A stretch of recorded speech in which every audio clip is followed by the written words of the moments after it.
Have you ever witnessed a single act of kindness change lives forever? Black janitor blew bubbles to calm an autistic little girl in crisis, not knowing her billionaire mother was watching.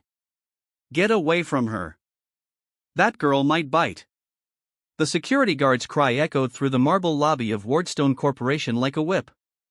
Marcus Williams froze in the middle of the hallway, still holding the mop as he watched the chaotic scene unfold before him. At the center of the commotion, a little blonde girl of about 6 was crouched on the cold floor, rocking back and forth, her arms wrapped tightly around her knees. Her blue eyes darted around like birds trying to escape from a cage. Around her, 5 executives in suits stood like useless statues, whispering to each other about episodes and behavioral crises. Marcus was 42 years old and had 20 years of experience dealing with special children, first as a teacher, then as the father of an autistic daughter. He knew sensory overload when he saw it, and he also knew that these rich people had no idea what they were doing. Can I try to help? Marcus stepped forward, his calm voice cutting through the collective panic. The security guard blocked his way with his arm. You're just the night janitor. Stay out of this. The last employee who tried to approach her was fired on the spot. Marcus didn't answer. Instead, his eyes met hers, and something passed between them. A silent recognition that transcended any social barrier. He had seen that same lost look in his own daughter's eyes, Zoe, years ago. Completely ignoring the security guard, Marcus walked over to his cleaning cart and picked up a small bottle of detergent. Then, without a word, he sat down on the Italian marble floor, keeping a respectful distance of 10 feet from the girl. He dipped his fingers into the water in the bucket and began blowing soap bubbles. 1, 2, 3.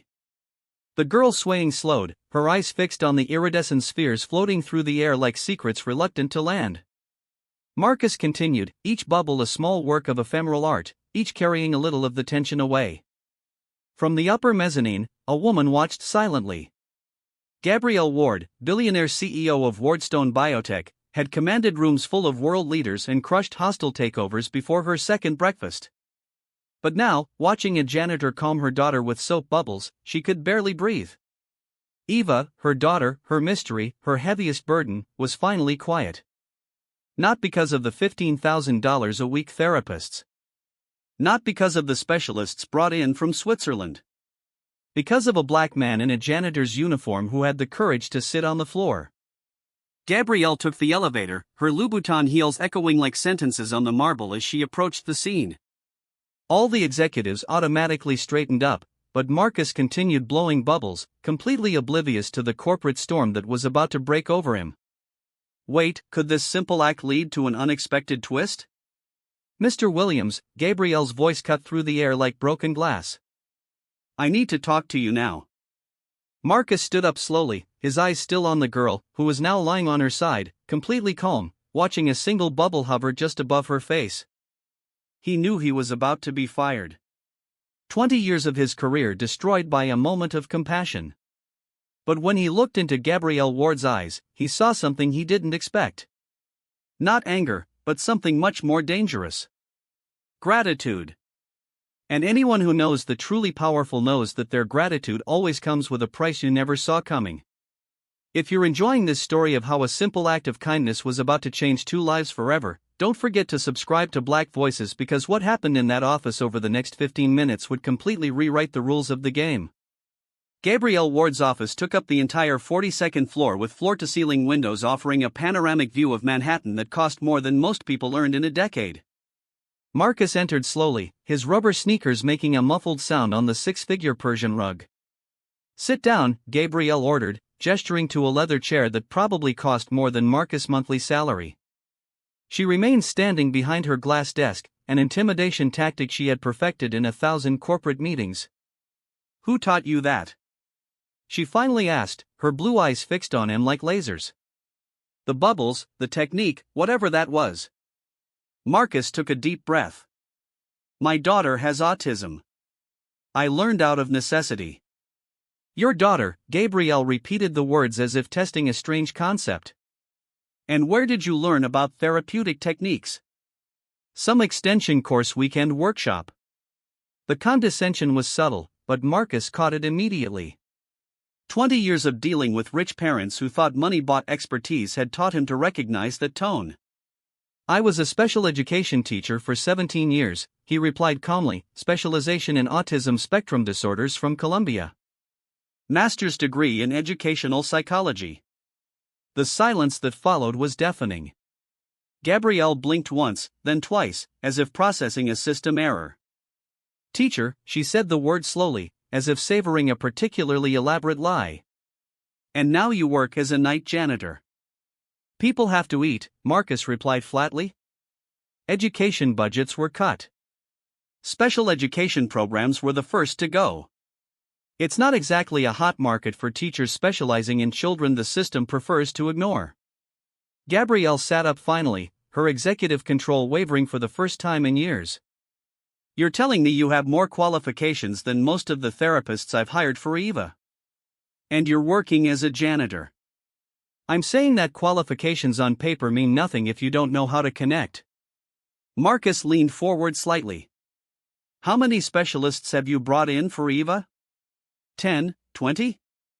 All with impressive degrees and even more impressive price tags. The muscle in Gabrielle's jaw tightened. 43 different professionals in 4 years. And how many of them got her to talk? None. Marcus nodded. Because they came to fix her. I came to get to know her. Gabrielle was silent for a long moment, studying the man in front of her. Everything about him challenged her carefully organized categories: a black janitor with a master's degree, a man who cleaned bathrooms but spoke like an academic. Someone she had assumed was disposable, but who possessed exactly the skill she had been desperately searching for years. I want to hire you, she finally said, to work with Eva as a therapeutic consultant. $15,000 a month part-time. You keep your current job until we're sure it works. Marcus laughed, a low rich sound that echoed through the marble and steel office. Ms. Ward, you're not offering me a job. You're trying to buy your way out of a moral dilemma. Gabrielle's face hardened instantly. Excuse me. You've just discovered that you completely underestimated someone based on his work clothes and the color of his skin. Now you're trying to turn me into another employee to make yourself feel better about your own prejudice. I'm not prejudiced, Gabrielle snapped, her voice cutting like glass. Then why did you assume I was just an uneducated janitor? Why didn't you ask about my background before judging me unfit to be around your daughter? Gabrielle opened her mouth to respond, then closed it. For the first time in decades, someone had broken through her corporate armor and exposed something she didn't want to see. Marcus rose slowly. Eva doesn't need another expensive employee, Ms. Ward. She needs someone who sees her for who she is, not the project you want her to become. Then what do you suggest? Gabrielle's voice was lower now, less command and more genuine question. Let me spend time with her. No cameras, no stopwatches, no progress reports. Just time. And in return, Marcus smiled. Not the professional smile he reserved for hostile bosses, but something genuine and slightly dangerous. In return, maybe your daughter will learn that the world isn't just a cold place full of people trying to change her. He walked toward the door, then paused. Oh, and Mrs. Ward, next time someone stops to help your daughter, maybe consider asking about their qualifications before assuming they don't exist. The door closed with a soft click, leaving Gabrielle alone with a realization that bothered her more than any defeat in court or loss on the stock market. She had found exactly what she was looking for in the last place she would have thought to look, and she had almost lost it because of her own prejudices. But what she didn't know was that Marcus Williams had spent 4 years watching the rich and powerful through their most vulnerable moments, cleaning their offices, listening to their private conversations, witnessing their weaknesses when they thought no one was paying attention. And now, for the first time, one of them had given him exactly the opening he'd been waiting for to show that intelligence and compassion didn't come with price tags or dress codes. 3 days passed before Gabrielle Ward broke the silence. The call came during Marcus' night shift, her voice sounding different, less corporate command, more human hesitation. Eva hasn't eaten since our conversation, she said without preamble. She hasn't drawn. She hasn't spoken. She's regressing. Marcus paused in his cleaning of the executive bathroom. And what do you want from me? Accept my offer, please. I haven't changed my mind about the terms, Marcus replied calmly. No supervision, no stopwatches, no reports. Agreed. The next morning, Marcus arrived at Gabrielle's Upper East Side penthouse with his 16-year-old daughter, Zoe, at his side.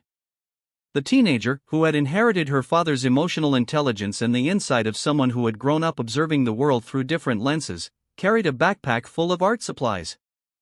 I thought Eva might benefit from interacting with someone closer to her age, Marcus explained when Gabrielle opened the door, clearly surprised. She's 16, Gabrielle noted as if that were a problem.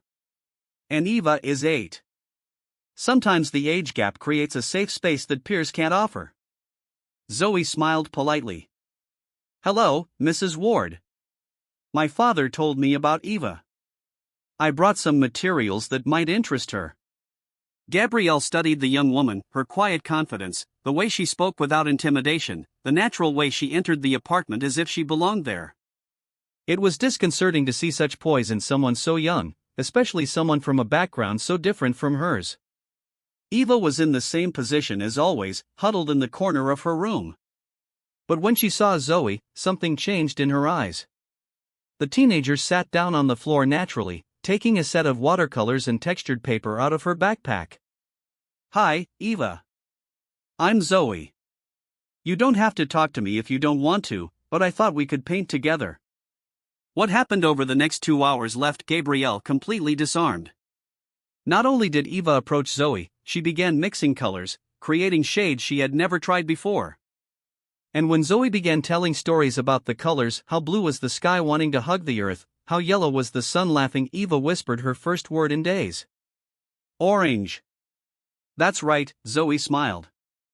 Orange is when red and yellow decide to dance together. Marcus watched from the doorway, making mental notes not only about Eva, but about Gabrielle's reactions. The woman was discreetly filming with her cell phone, a corporate habit of documenting everything, but also something deeper. For the first time, she was seeing her daughter not as a problem to be solved, but as a person being understood. But the peace didn't last long. Mrs. Ward. The voice came from the intercom. Dr. Peton is here for his scheduled session with Eva. Gabrielle's face hardened. I completely forgot. Dr. Harrison Peton was exactly the kind of expert Gabrielle used to hire. Harvard degree, expensive suits, obscene fees, and an arrogance that filled any room before he even entered it. At 52, he had built a lucrative career treating the children of the elite, charging $15,000 a session to apply techniques he could have learned from any basic manual. Gabrielle, dear, he entered the apartment as if he owned the place, barely noticing Marcus and Zoe. Let's see how our little Eva is progressing today. He stopped when he saw the scene on the floor. Eva painting calmly alongside Zoe. Marcus sitting nearby taking notes in a worn notebook. What is this? Peton asked, his voice heavy with professional disdain. Who are these people? Dr. Peton. This is Marcus Williams and his daughter Zoe. They're helping Eva. Peton let out a laugh that sounded more like a bark. Helping? Gabrielle. You can't just let anyone interact with a child who needs specialized care. That's irresponsible and potentially harmful. Marcus rose slowly, his height becoming more apparent. Dr. Peton, isn't it? I've read some of your articles. Interesting how your revolutionary techniques are almost identical to the standard practices we teachers were using 10 years ago. Teachers? Peton laughed again. Ah, so you're one of those? Let me guess. Special education, some community college. You believe that love and patience solve everything. Columbia, master's degree in educational psychology. 17 years of practical experience. And you're right about one thing. I believe that love and patience work better than arrogance and inflated prices. The silence that followed was tense. Eva had stopped painting and was looking between the adults, her shoulders beginning to tense. Gabrielle, Peton said, his voice now icy. If you want to continue with my services, I must insist that you keep amateurs away from Eva's treatment. This is completely unprofessional. Gabrielle looked at Eva, who had instinctively moved closer to Zoe, then at Marcus, who remained impressively calm in the face of the obvious hostility, and finally at Peton, whose posture radiated the kind of authority she had respected for years without question. "Dr. Peton," she said finally. "Perhaps we can schedule another day." "If that's how you want to conduct your daughter's treatment," he replied, picking up his leather briefcase. "I can't be held responsible for the results. When this experiment fails, and it will fail, my phone number will remain the same." After he left, the apartment fell silent. Eva had returned to painting, but her brush strokes were faster, more agitated. "Does he always talk like that?" Zoe asked. Gabrielle nodded slowly. "Most experts, they're so sure about everything." "Certainty," Marcus muttered, writing something in his notebook, "is a luxury only those who have never doubted themselves can afford." That night, after Marcus and Zoe had left, Gabrielle lay awake reviewing everything she had witnessed. For the first time in years, Eva had spent 3 hours without a single crisis. She had tried new colors. She had connected with another person. And the man who had made this possible had been instantly discredited by an expert who charged more for one session than Marcus earned in 2 months. What she didn't know was that Marcus had spent those 3 hours not only observing Eva, but her as well. Every reaction, every hesitation, every moment of doubt had been carefully noted in his notebook. Because Marcus Williams had learned something important during his years cleaning executive offices, the most powerful people in the world are rarely confronted with their own contradictions. And when they finally are, the revelation can be devastating. As he walked through the dark streets toward the subway, Marcus opened his phone and sent a message to a contact he hadn't used in months. "I need a favor tomorrow night. It's about that project we discussed." The reply came within seconds. "I thought you gave up on that idea." "I gave up a lot of things when my wife died, but some battles are worth fighting, especially when you finally find the right battlefield." The emergency meeting of the Wardstone Biotech Medical Board took place on a gray Thursday called by Dr. Peton after he discovered that Marcus had been formally hired as Eva's therapeutic consultant. The conference room smelled of expensive coffee and bruised egos. "This is absurd." Peton slammed his papers down on the glass table. "A company of Wardstone stature cannot allow unqualified charlatans to compromise serious medical treatment."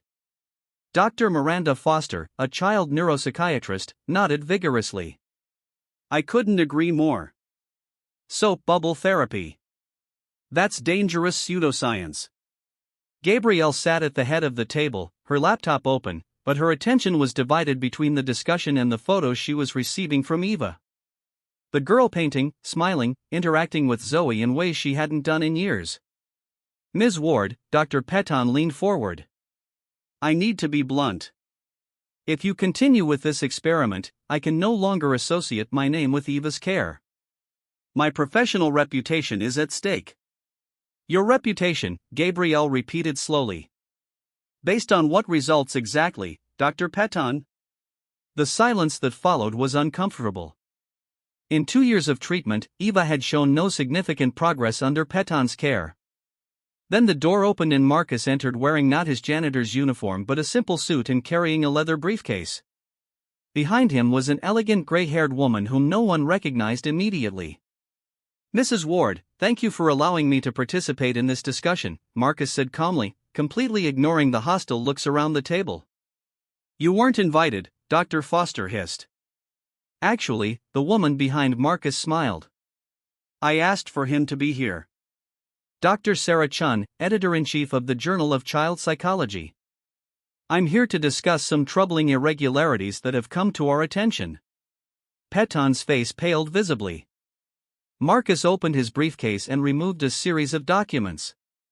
"During my 4 years working in this building at night, I have had involuntary access to many conversations and documents. Initially, I ignored it, but when I noticed the pattern, I began to document it." He slid photographs across the table. "Dr. Peton, these are copies of your reports on Eva from the last 18 months. All identical, just with different dates. Copy and paste isn't exactly what I would call personalized care." "That's invasion of privacy," Peton stammered. It's documentation of medical fraud, Dr. Chun corrected coldly. Charging $15,000 a session using prefabricated reports is a federal crime. Marcus continued, his voice remaining calm as chaos erupted around the table. Dr. Foster, here are transcripts of your phone conversations discussing how to extend treatment for wealthy children to maximize profits. Inadvertently recorded by the office cleaning system, but perfectly audible. Dr. Foster stood up abruptly, knocking over his chair. I'm going to sue you all. With what money? Marcus smiled for the first time. Because the federal investigation into your overbilling scheme began this morning based on evidence I've collected over 4 years.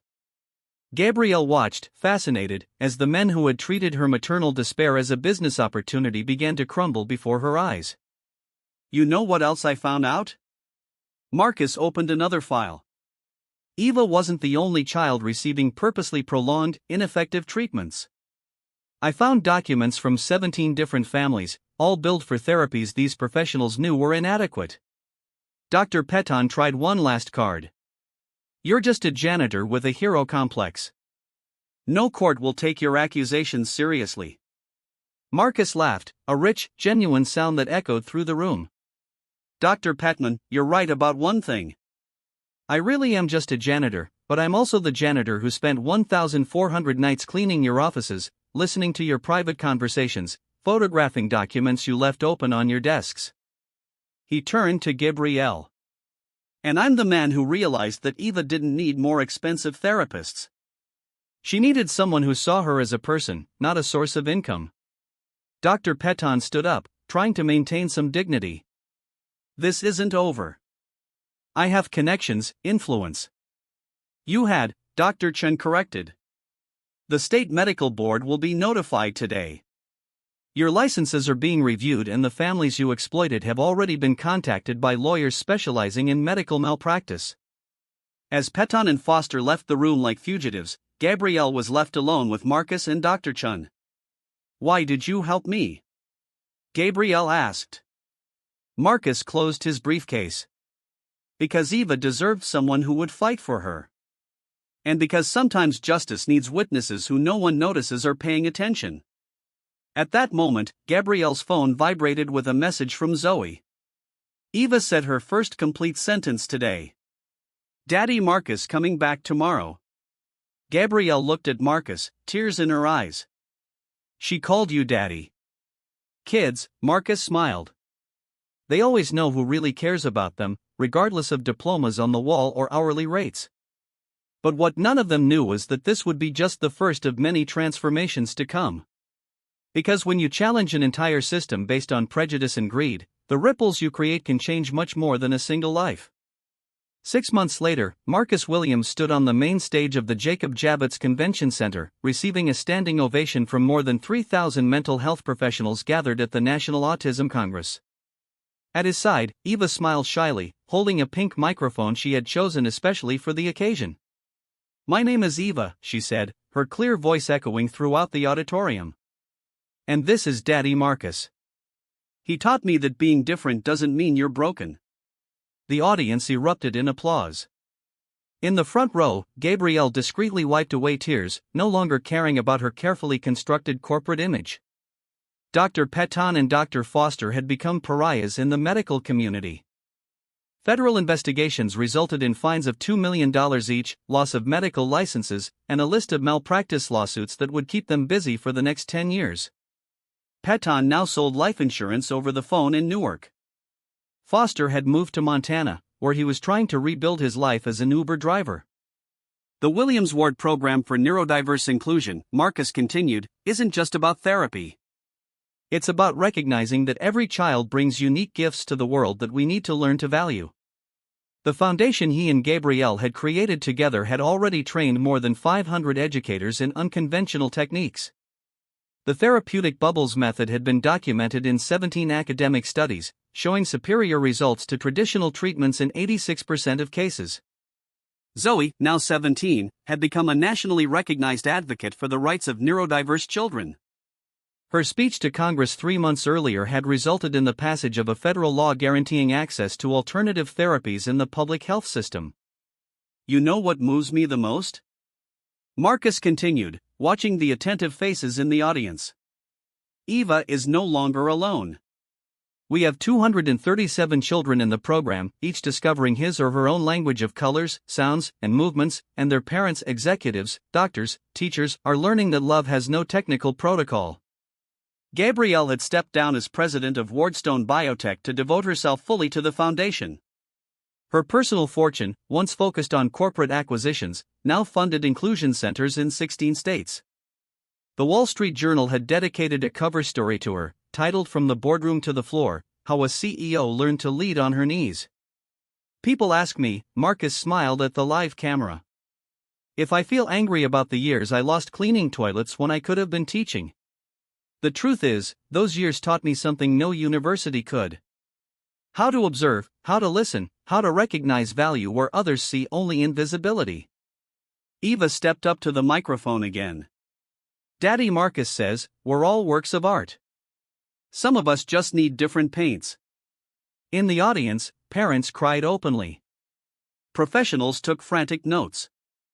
Journalists documented every word of a girl who 3 years earlier had been considered a lost cause by traditional medicine. The greatest irony, Marcus concluded, is that the men who tried to silence me ended up amplifying my voice to the whole world. Dr. Petan was right about one thing.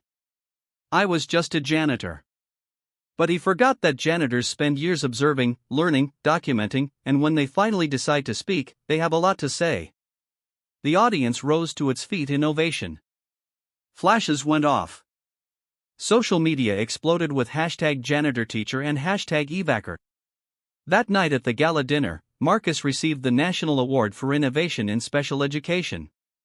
In his acceptance speech, he dedicated the award to all the children who were called broken when they were really just misunderstood, and to the parents who had the courage to question experts who charged fortunes to apply prejudices disguised as science.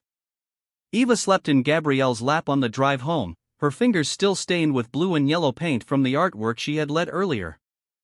Zoe edited a video on her laptop, documenting another day in the life of a family that had completely redefined the meaning of normal. Do you know what changed everything? Gabrielle asked Marcus as they watched the urban landscape roll by the car window. What?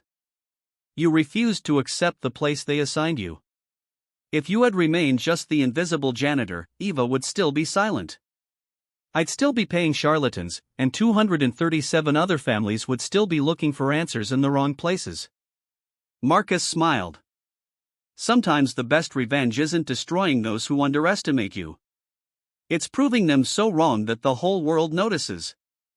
Today, the Williams method is taught at 43 universities. Eva, at 12, paints pictures that are sold in New York galleries with all proceeds going to inclusion programs. And Marcus, he never had to clean a bathroom again in his life, but he keeps his janitor's uniform framed in his office with a plaque that reads, "Reminder of when people thought they knew who I was." If this story of how one man turned prejudice into purpose touched your heart, subscribe to Black Voices for more stories that prove that the greatest revolution happens when we stop accepting the place others choose for us and start building the world our children deserve to live.